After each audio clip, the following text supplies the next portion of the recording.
¿Cómo están, hermanos, amigos, visitas en esta linda mañana? Gracias damos, por supuesto, como siempre, a Dios por la oportunidad que tenemos siempre, ¿no?, de estudiar y de aprender más de su palabra. Gracias, Emanuel, por la oración, y me hizo pensar algo importante, que él dijo que preparé claramente este mensaje para ustedes. Pero sepan de antemano que estos mensajes siempre los preparo, en especial siempre para mí y por supuesto para compartir con ustedes. No porque no piensen ustedes de ninguna manera, sino que siempre claramente los que estamos aquí somos los que también tenemos un trabajo arduo por acercarnos, ¿no?, a la imagen y semejanza de nuestro Señor Jesucristo. Así que bueno, hoy quiero compartir con ustedes acerca de este pasaje que leímos, que leyó nuestro hermano Fernando al inicio, y que muy seguramente, no sé si alguno detectó, que fue el mismo pasaje que leímos hace 8 días. Si se dieron cuenta, qué bueno. Quiere decir que están siempre muy atentos. Y bueno, no es que vaya a profundizar más de lo que dijo nuestro hermano Darío de ninguna manera, creo que nos quedó bastante claro el mensaje, pero meditando durante la semana precisamente en este pasaje me encontré con algo que quiero compartir precisamente con ustedes. Y titulé este pasaje, este mensaje o reflexión, contra la corriente, priorizando a los demás. ¿Y por qué contracorriente? Porque mucho afuera se habla de que la prioridad siempre somos nosotros. Siempre el yo adelante de los demás. Sin embargo, la palabra nos enseña que debemos amar a nuestro prójimo como a nosotros mismos, y como nos dice este texto, que prioricemos las necesidades de quienes están a nuestro alrededor. Así que, sin darle más vueltas al asunto, vamos a leer Filipenses, nuevamente del 1 al 11. Vamos a leer los primeros 4 versículos que dice así: Por lo tanto, si hay algún estímulo en Cristo, si hay algún consuelo de amor, si hay alguna comunión del Espíritu, si hay algún afecto y compasión, hagan completo mi gozo, siendo del mismo sentir, conservando el mismo amor, unidos en espíritu y dedicados a un mismo propósito. No hagan nada por egoísmo o por vanagloria, sino que con actitud humilde cada uno de ustedes considera al otro como más importante que a sí mismo, no buscando cada uno sus propios intereses, sino más bien los intereses de los demás. Haya pues en ustedes esta actitud que hubo también en Cristo Jesús, el cual, aunque existía en forma de Dios, no consideró el ser igual a Dios como algo a que aferrarse, sino que se despojó a sí mismo tomando forma de siervo, haciéndose semejante a los hombres, y hallándose en forma de hombre, se humilló él mismo, haciéndose obediente hasta la muerte y muerte de cruz. Por lo cual Dios también lo exaltó hasta lo sumo, y le confirió el nombre que es sobre todo nombre, para que al nombre de Jesús se doble toda rodilla de los que están en el cielo y en la tierra y debajo de la tierra, y toda lengua confiese que Jesucristo es Señor, para la gloria de Dios Padre. Wow. Este texto seguramente lo hemos escuchado muchas veces. Es un texto muy especial. Es un texto que claramente exalta el sacrificio de Cristo. Es más, a esa última parte del 5 al 11 se le conoce como el himno de Cristo, porque claramente hace alusión teológica, referencia del propósito de Cristo en nuestra salvación y por supuesto de lo que sacrificó por nosotros, dejando de pensar en Él para pensar en todos nosotros. Así que bueno, vamos a empezar con la primera parte, Filipenses 2, del 1 al 2. Claramente Pablo, que está mandando o enviando, escribiendo esta carta a los hermanos de Filipenses, de Filipo, recordemos que esta iglesia fue instaurada de alguna manera fue plantada por el trabajo misionero que él llevó a cabo años atrás. Y claramente él tenía gran estima por los hermanos que allí se reunían. Es por eso que él estaba siempre pendiente, atento a las necesidades claramente de la iglesia, donde claramente se alegra por su fe, por su perseverancia, pero claramente dentro de todas las cartas que vemos del apóstol Pablo, siempre vemos exhortaciones de situaciones puntuales y particulares que necesitan ser atendidas. Y claramente nos ayuda a nosotros mismos ¿a qué? A resolver esas mismas situaciones que se presentan hoy en día en nuestras congregaciones. Así que damos gracias porque estas cartas nos permiten entender, ver la luz o ver la voluntad de Dios en la iglesia, a pesar de que hayan pasado 2000 años. Así que vemos que el apóstol empieza haciendo una muy buena alusión a lo que somos en Cristo, porque habla de compasión, habla de tener comunión unos a otros, habla de sentir gozo, habla por supuesto de conservar ese mismo amor que Él nos ha transmitido a nosotros. Pero, ¿cómo nosotros podemos hacer vivas todas estas palabras de Pablo en nuestro accionar, en nuestro vivir, en nuestra comunión constante con nuestros hermanos? Es muy difícil. Claramente, todos trabajamos en eso. Pero la única manera de lograrlo es a través de la fiel enseñanza de la palabra de Dios. Si Dios, claramente estos son, de alguna manera, atributos, características que reflejan el carácter de Dios a través de su Hijo Jesucristo, Él es el único que claramente nos puede ayudar a llegar a ese objetivo, a sentir esa comunión tanto con Él como por supuesto con su iglesia, así como también el sentir el gozo, el sentir la compasión que Él mismo sintió por cada uno de nosotros. Así que para poder lograr eso necesitamos sí o sí, como dicen acá, la palabra de Dios, que nos da la luz, que nos enseña y que nos da, por supuesto, esa guía para poder lograr todo esto tan maravilloso que nos pide acá. ¿Y qué pasa? Muchas veces nosotros nos dejamos, podría decirse, seducir, o la vista se nos puede nublar, o nuestro entendimiento más puntualmente se puede nublar por las tantas corrientes e ideas que constantemente consumimos. Y recordemos que los 7 días de la semana, multipliquemos las horas por cada día, pasamos mucho más tiempo compartiendo afuera que en el contexto cristiano o eclesiástico, podríamos decir, ¿no? Hablando de estudios, de enseñanzas bíblicas. Por supuesto, no estoy dejando de lado el tiempo que cada uno toma para tener y fomentar y fortalecer su relación con Dios. Pero si nosotros ponemos eso en una balanza, créanme que va a ser en mayor medida el tiempo que consumimos otras cosas más de lo que consumimos lo que es la palabra de Dios o un ámbito espiritual, por así decirlo. Y yo quiero en ese sentido hacer una comparación, porque a veces en muchas oportunidades nos es más claro entender con otros ejemplos que tal vez son mucho más comprensibles para nuestro día a día. Eso lo hacía el Señor también. Vamos a tomar como ejemplo la disciplina de la natación. Yo sé que seguramente a muchos les gustará ir a la pileta, tal vez a algunos les gustará nadar. Es algo muy lindo, es una disciplina o una actividad, podríamos así decirlo, que favorece muchísimo a nuestro cuerpo, en muchos sentidos. ¿Por qué? Porque todos los músculos trabajan, es una buena actividad física para nuestra salud, etc. Sin embargo, para ser un buen nadador, ¿qué se necesita? En principio, pasar mucho tiempo dentro del agua. Eso, si nosotros lo traemos a comparación, ¿qué se necesita para ser un buen cristiano? Pasar mucho tiempo bajo el agua. ¿Qué quiere decir eso?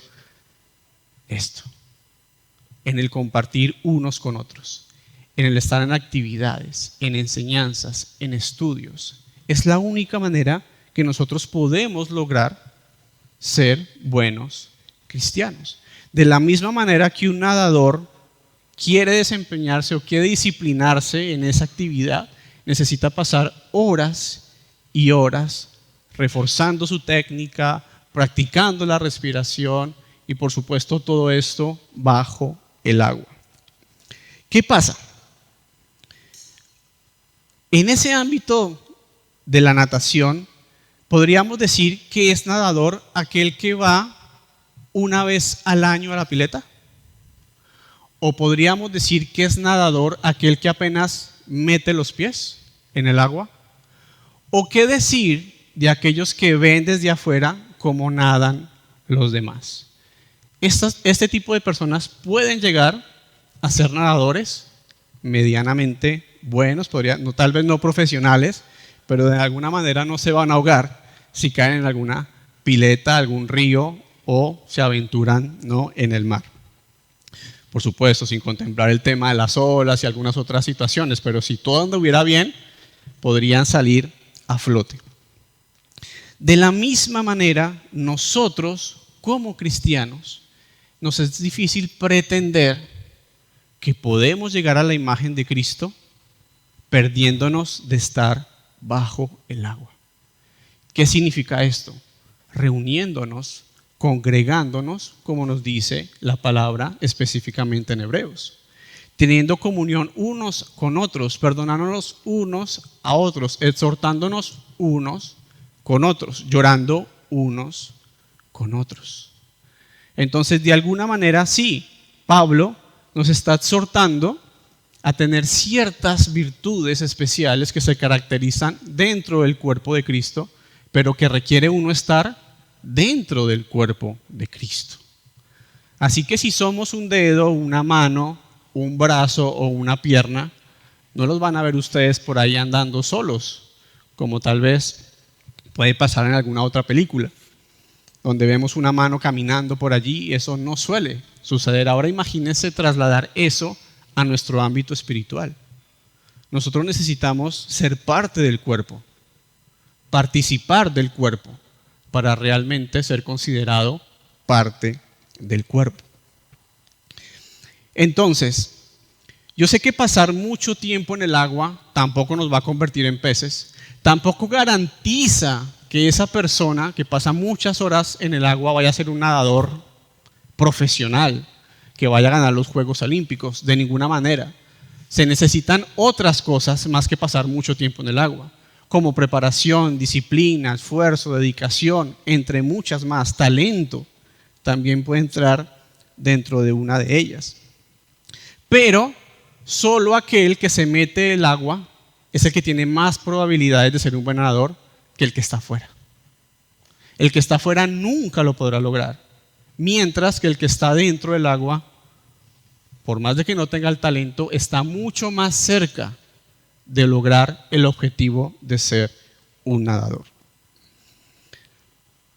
En ese mismo sentido, cuando Pablo está hablando en este contexto a la iglesia de Filipo, vemos que él nos está exhortando a compartir ciertas características, ¿no?, que necesitan una interacción mutua de unos con otros. Y es allí donde quiero hacer este énfasis, en la idea de cómo nos relacionamos con nuestros hermanos, en la idea de cómo buscamos ese apoyo o esa ayuda mutua y cómo, por supuesto, de parte de nosotros respondemos ante esa solicitud, o ante ese pedido de ayuda. Entonces, tenemos que tener en cuenta o considerar que un nadador que es principiante o que quiere involucrarse en esto de la natación, ¿a quién se acercaría? ¿A alguien que va a la pileta una vez al año? ¿Aquel que apenas mete los pies en el agua? ¿Aquel que tal vez se para desde afuera y ve cómo los demás nadan? ¿O aquel que pasa horas y horas bajo el agua intentando ser un mejor nadador? Claramente entendemos que esa persona principiante, ¿a quién se va a acercar? A quien se esfuerza y a quien vemos sumergido en el agua trabajando para ser un buen nadador. Eso no quiere decir que sea un perfecto nadador, de ninguna manera. de que sea directamente un pez bajo el agua. No necesariamente. Pero es el único que tiene más posibilidades que aquellos que ni siquiera se están sumergiendo en el agua. Lo mismo pasa en nuestro ámbito espiritual. Cuando buscamos aprender más acerca de la Biblia, entender los distintos textos con los que muchas veces nos encontramos y nos causan desafíos, ¿a quién buscamos ayuda en nuestra vida espiritual? Claramente a los que se esfuerzan como los nadadores en estar mucho tiempo en el agua esforzándose en aprender y mejorar su técnica. Y como vuelvo y aclaro, no los hace perfectos, no los hace infalibles, pero son los que van a estar más cerca de la verdad. Bien, ahora, pueden haber equivocaciones, por supuesto, pero ¿sabes cuál es la ventaja que todos nosotros tenemos? Esto. Que tal vez ese consejo, esa ayuda, ese querer, desear entender algo que Dios quiera decirme, que tal vez el hermano al que yo acuda no tenga todas las respuestas, pero esto sí la tiene. En donde lo que el hermano me pueda enseñar, hablando, volvámonos al tema natación, es como regresar al manual. Tal vez el hermano te puede decir, bueno, yo nado así, esta es mi técnica, esta es mi respiración, yo lo hago así y así. Y por ahí te queden dudas y digas, pero no me termina de convencer si este hermano lo está haciendo apropiadamente. Entonces, ¿qué seguramente va a hacer ese principiante o esa persona que tiene el deseo? Seguramente ir a la teoría, a distintos estudios, textos académicos, de educación física y de otras cosas que le permitan ver si lo que le está enseñando esta persona acerca de cómo nadar está bien o no está bien. De la misma manera hacemos nosotros lo mismo en términos espirituales. Es más, ahora mismo todo lo que les estoy diciendo yo también tiene que entrar en esa misma lupa. De ustedes decir, este hermano me está diciendo la verdad. Esto que está diciendo el hermano está alineado con lo que dice el Señor en las Escrituras. Eso es nuestro deber como cristianos. Eso es nuestro deber como creyentes, como hijos de Dios, como partes del mismo cuerpo. Donde por más que nosotros nos paremos acá, no sé cuántas veces al año, a dar distintos estudios, todo lo que nosotros oímos sea siempre traído a la luz de la palabra de Dios. Como bien dijimos, no somos infalibles. Nosotros precisamente tenemos ese trabajo arduo día tras día de acercarnos ¿a quién? A la semejanza de nuestro Señor Jesucristo. Así que solo aquellos que tienen más tiempo en el agua son solo aquellos que tienen más probabilidades de ser buenos nadadores. Pero ¿qué pasa? Con la práctica, con el tiempo que claramente se pasa bajo del agua, tiene sus beneficios, que es poder llegar a mejorar la técnica. Pero también tiene algunas desventajas, podríamos así decirlo.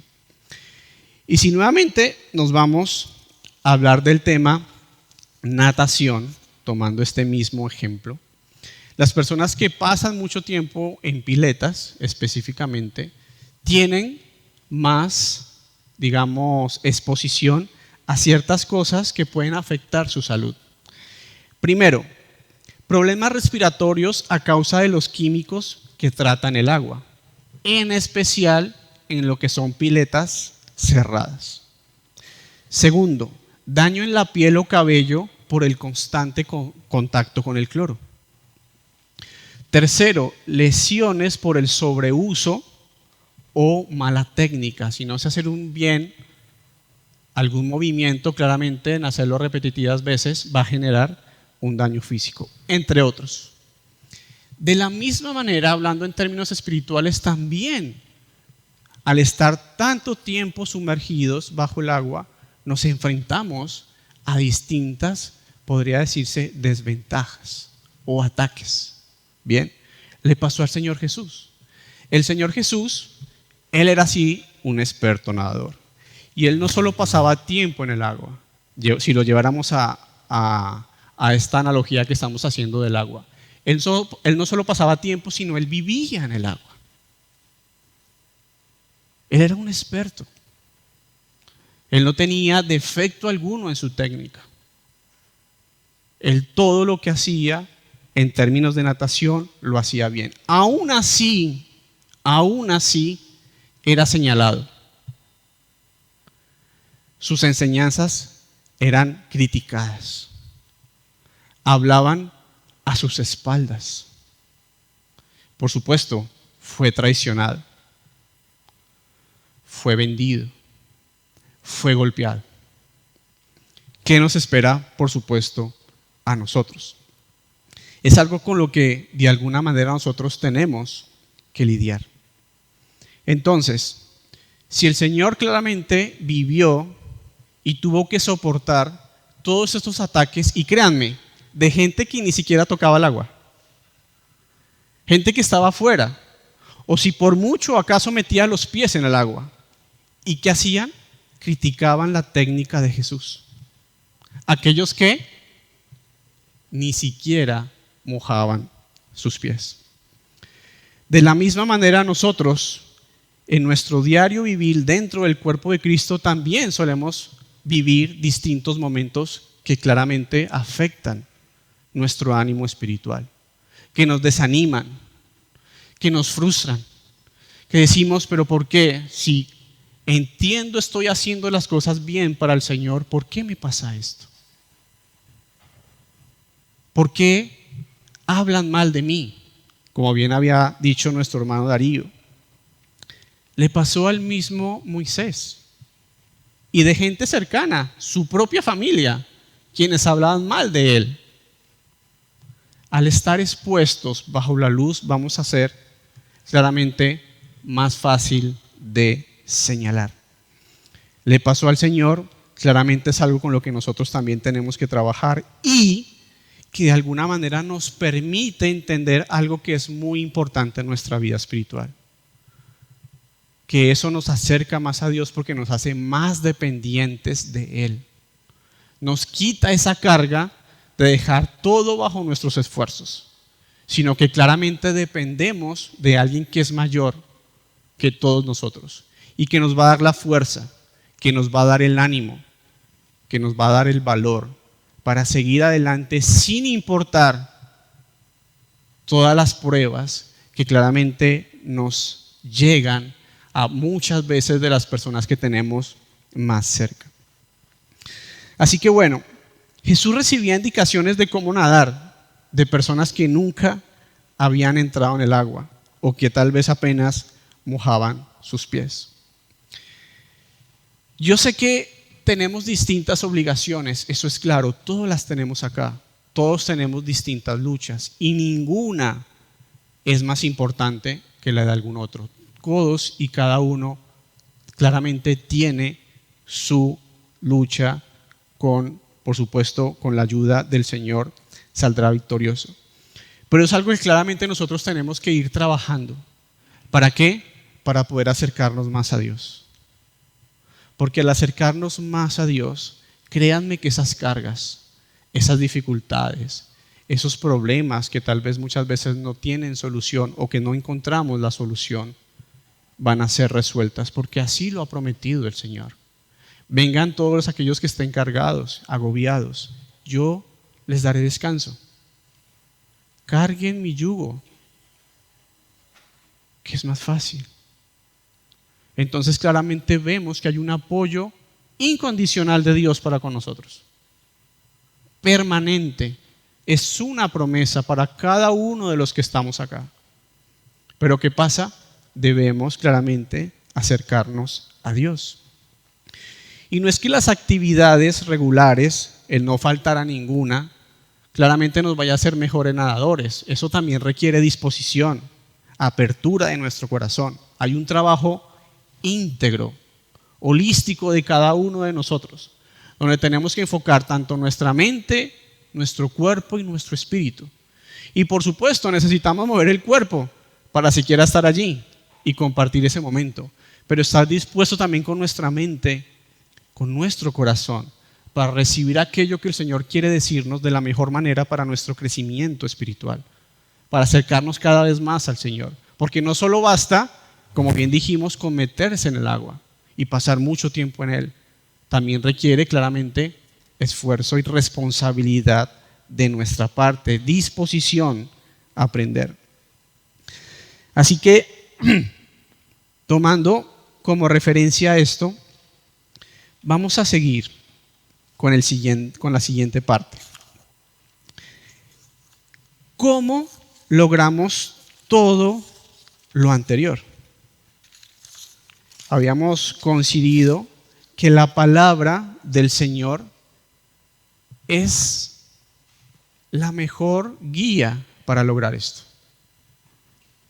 Es nuestra mayor referencia, es nuestro fundamento base para llegar a ese objetivo, que es nuestro Señor Jesús. Así que continúa el pasaje diciendo: no hagan nada por egoísmo o por vanagloria, sino que con actitud humilde cada uno de ustedes considera al otro más importante que a sí mismo, no buscando cada uno sus propios intereses, sino más bien los de los demás. Suena muy lindo esto, ¿no? Pero ¿yo cómo puedo lograr esto? ¿Yo cómo puedo dejar mis intereses de un lado para enfocarme en los intereses de los demás?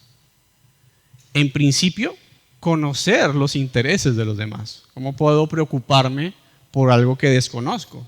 ¿Cierto? Eso requiere que nos involucremos unos a otros, conocernos unos a otros.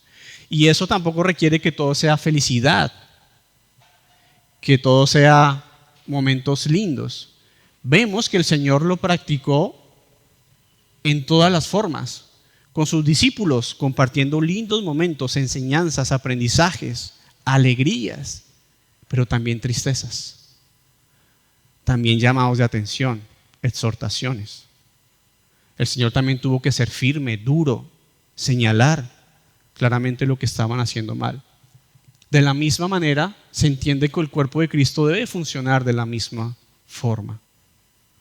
Y no buscando herir a la otra persona, o no buscando creernos superiores a la otra persona, sino buscando, como mencionamos anteriormente, la compasión de que si yo me encuentro en la misma situación de estar desviado del camino correcto, alguien pueda traerme de vuelta. Y no va a ser agradable de ninguna manera. ¿Por qué no va a ser agradable? Porque ¿a quién le gusta que le señalen sus errores? Bueno, capaz habrá alguno que sí, pero por lo general no nos gusta que nos llamen la atención. No nos agrada que nos digan las cosas en la cara, pero muchas veces es necesario. ¿Para qué? Para saber lo que está mal. Si no, ¿cómo lo vamos a saber? Pero tiene que estar del otro lado, como bien dice aquí, no por egoísmo ni vanagloria, no creyéndome mejor al otro, o no queriendo dármelas de santo frente al otro, de ninguna manera, sino buscando precisamente todos ese mismo sentir, que es precisamente llegar a la imagen de nuestro Señor Jesucristo, a la santidad de Dios. Y eso solo se logra ¿cómo?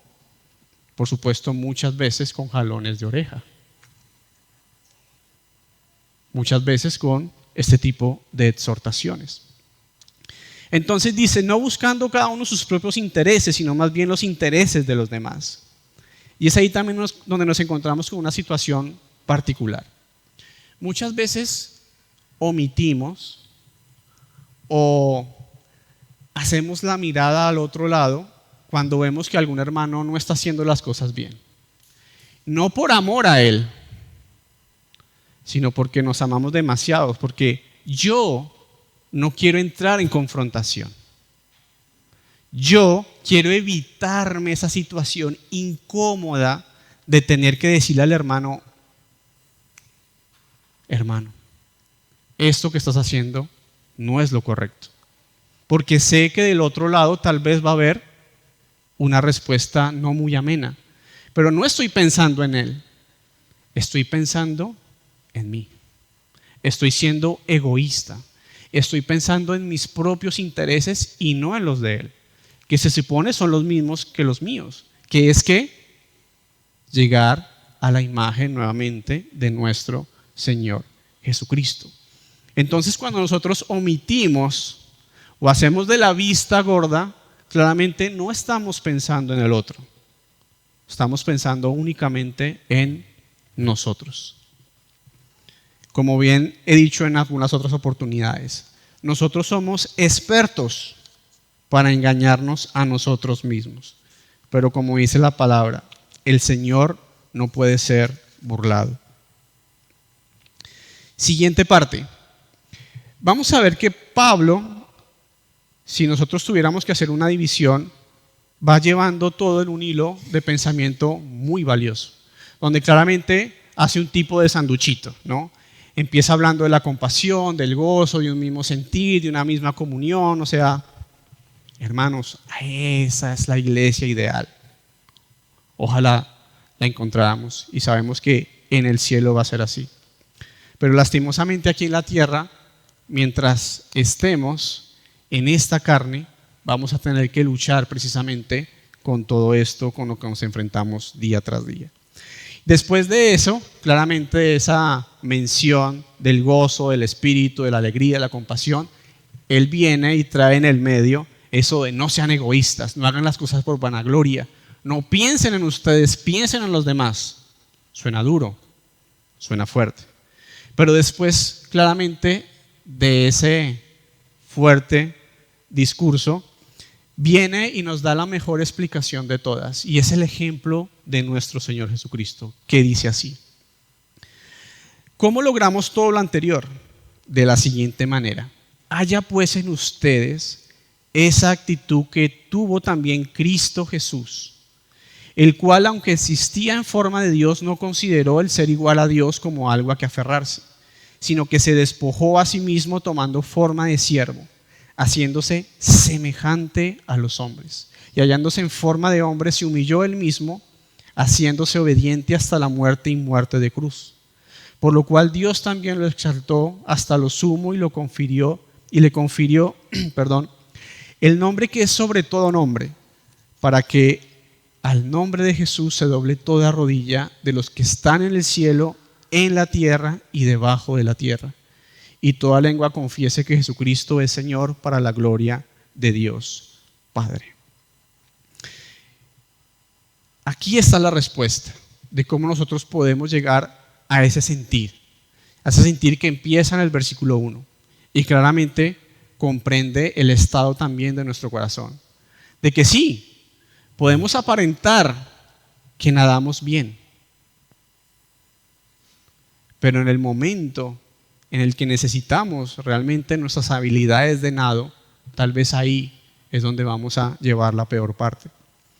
Entonces, el pasaje empieza mostrando al Señor Jesús en lo alto, en la gloria, mencionando que Él tenía esa forma divina.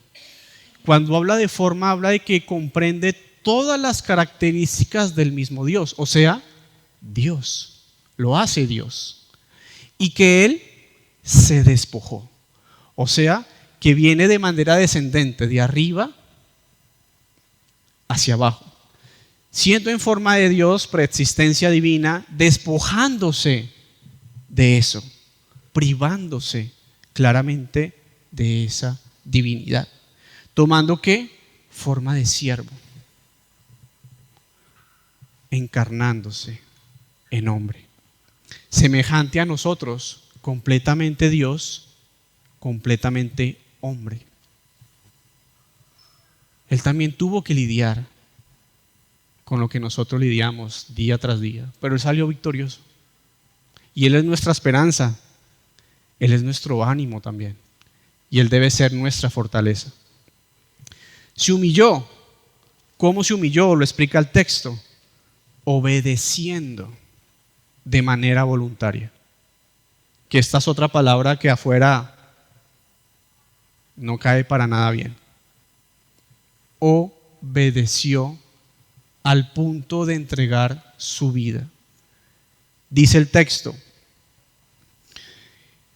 en el versículo 8: y hallándose en forma de hombre, se humilló él mismo, haciéndose obediente hasta la muerte, y no cualquier muerte, muerte de cruz. Ya lo hemos mencionado muchas veces. Dentro de la ley judía, esa era la peor muerte que podría tener alguien del pueblo elegido. Era una maldición que recaía sobre él. Sin embargo, él la aceptó, pero no pensando en sus propios intereses, sino pensando en los intereses de nosotros. Recordemos esa oración en el Getsemaní, donde él le pide al Señor que pasara esa copa, pero él dejó sus intereses de un lado y dijo: que no se haga que no se haga mi voluntad, sino que se haga la tuya. Él dejó sus intereses de lado para pensar en los intereses de nosotros. Y gracias a Dios por eso, porque en Él encontramos la salvación y claramente una vida nueva. Y por supuesto, al punto de muerte de cruz, punto más bajo, donde Él entrega su vida. Y recordemos todo lo que venía de atrás. Era escupido, era agraviado, era señalado, entre otras cosas más. Pero gracias a ese camino descendente en cumplimiento y obediencia a Dios Padre, ¿qué hace? ¿O cuál es la respuesta a esa entrega absoluta y de completo desinterés por Él mismo? Es exaltado. Nuevamente, de lo más bajo asciende. Y no por Él mismo, sino que es Dios, en respuesta a todo lo que Él hizo, quien lo exalta. Recordemos que varias veces en la Biblia encontramos esa idea: humíllense y Dios los exaltará. Pero nos cuesta humillarnos. Nuestro ego es muy grande. Nos cuesta obedecer. Y muchas veces les exigimos, para los que son padres, a nuestros hijos obedecer, pero nosotros claramente no estamos dando el mejor ejemplo. O qué decir de las muchas hipocresías que encontramos afuera, que muchas veces nosotros adquirimos, absorbemos, hasta en la misma crianza de nuestros hijos. Tantas ideas que hay por allí de cómo criar a nuestros chicos, la educación positiva, entre otras muchas cosas más, que no estoy diciendo que sean malas, por favor, de ninguna manera. El Señor nos manda a examinarlo todo, retener lo bueno, pero que nuestra base sea esta. Si yo agrego alguna otra cosa que se alinee con esto, en buena hora. Pero lo que me causa, podríamos decirse gracia, es irónico, es que muchas veces estas personas que adquieren este tipo de educaciones las aplican para sus hijos, pero no para los demás. Entonces ahí es donde yo digo, pero no entiendo. Al niño no se le puede decir que no, por poner un ejemplo, pero a los otros sí les puedo decir que no. Entonces, ¿cómo viene la marea? No podemos, o alguien de afuera no puede decirle tampoco a mi hijo que no, pero yo sí puedo poner límites a los hijos de los demás, pero no le pueden poner límites tal vez a mis hijos. Entonces vemos que claramente viene acompañada de una irónica y graciosa contradicción que muchas veces no vemos. ¿Por qué? ¿Quieren que les diga por qué? Porque pensamos únicamente en nuestros propios intereses y no en el de los demás. Porque nos centramos en nosotros mismos únicamente y donde dejamos a los demás por fuera. Donde hacemos las cosas muchas veces por beneficio propio. Imagínense si la iglesia funcionara de esa manera.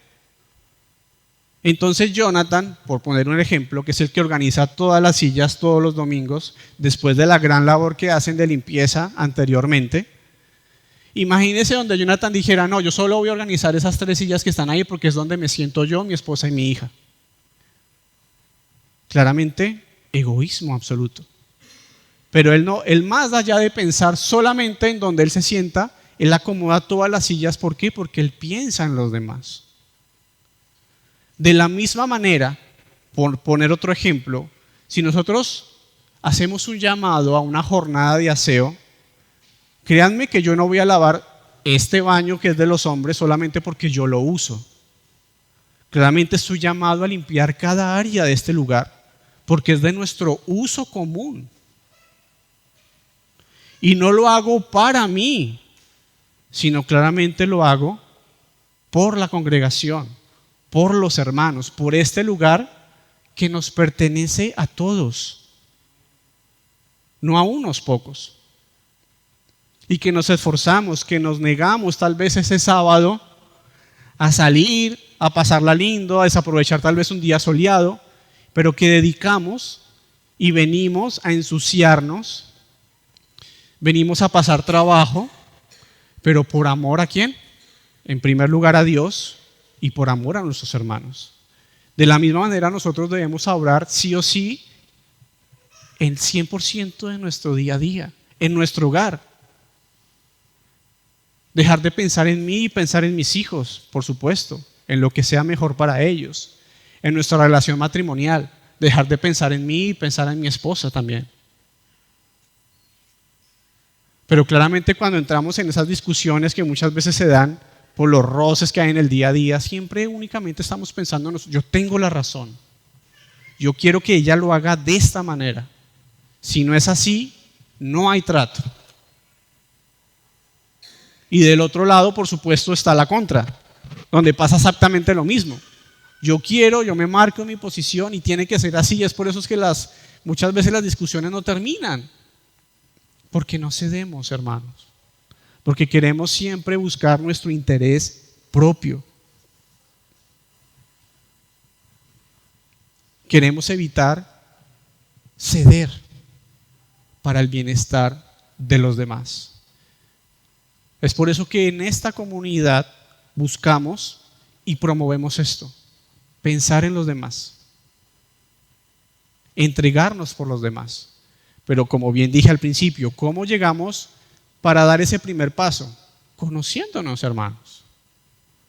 ¿Cómo yo voy a conocer las necesidades del hermano que está a mi lado si ni siquiera conozco su nombre?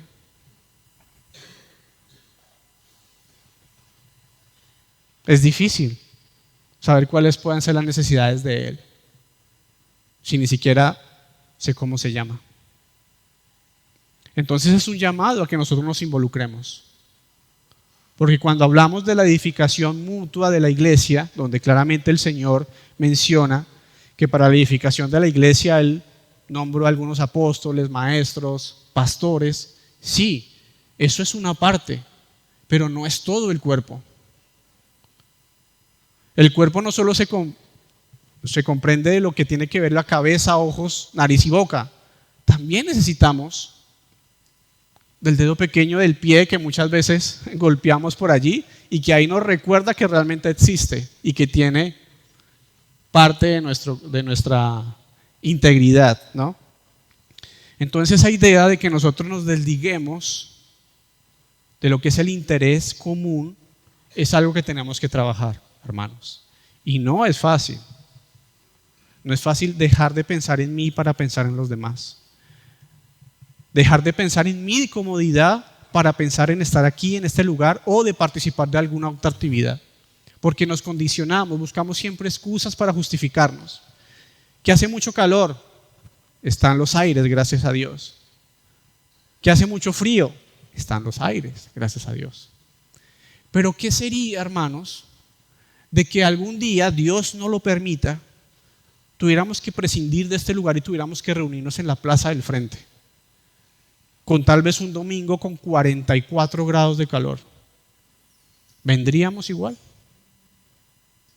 Porque entonces nuestra fe no depende de nuestra creencia en el Señor, sino que claramente está condicionada por los factores externos que nos rodean. Y es un ejemplo, que la silla es incómoda, que tal vez, no sé, Mañana le sacamos la mesa de ping-pong a los chicos. ¿Van a venir el próximo domingo si no hay mesa de ping-pong? Se supone que vienen aquí para adorar a Dios. Que se disfrute de esto es un agregado y no la vamos a sacar, no se preocupen. Pero es un ejemplo, es un agregado. Que si no tengo amigos en la iglesia, pero yo ¿por qué voy? ¿Por mis amigos? ¿O por la fe en Jesucristo? Y no estoy diciendo que tener amigos en la iglesia sea malo, de ninguna manera. Claro que es bueno. Pero no podemos condicionar nuestra fe por esos aspectos externos. Porque claramente necesitamos enfocarnos en lo que es importante, que es Dios. Así que en el Señor vemos eso. Él dejó de lado sus intereses. Él dejó de lado todas aquellas cosas externas y se enfocó en su propósito. ¿Cuál era?